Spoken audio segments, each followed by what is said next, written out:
आज जनाब उद्धव ठाकरेजींनी जे पत्रकार परिषद घेतली, जे आज सांगतात आहे की 80 वर्ष जुनं जे हनुमानजीचं मंदिर आहे रेल्वे डिपार्टमेंटची जाग्यावर, त्याच्याकरिता त्यांचं प्रेम बाहेर येत आहे आणि त्याच्याकरिता त्यांनी पत्रकार परिषद घेतली. तर माझा प्रश्न आहे जनाब उद्धव ठाकरेजींना की जेव्हा तुम्ही मुख्यमंत्री होतात, मी मुंबईत मध्ये येऊन जेव्हा फक्त एवढंच म्हटलं होतं की मी हनुमान चालिसाचं पठण करेन, मी आणि रवीजींनी, तेव्हा तुम्ही अत्याचार केला, 14 दिवस जेलमध्ये ठेवला, लॉकअपमध्ये ठेवला, देशद्रोह कलमा लावल्या.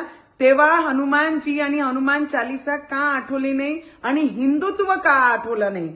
आज विधानसभाचं असं उत्तर या महाराष्ट्राची जनतानी आपल्याला दिलं, तेव्हा आमचा झेंडा आणि आमचं हिंदुत्व, अरे आपली लायकी नाही आहे आमचे देशाचे प्रधानमंत्रीजी बद्दल बोलायची आणि आपली लायकी नाही आहे की आमचे देवेंद्र फडणवीसजी ऍज अ मुख्यमंत्री जे सगळे हिस्ट्री या महाराष्ट्रामध्ये त्यांनी मोडले असे देवेंद्र फडणवीसजीवर बोलायची.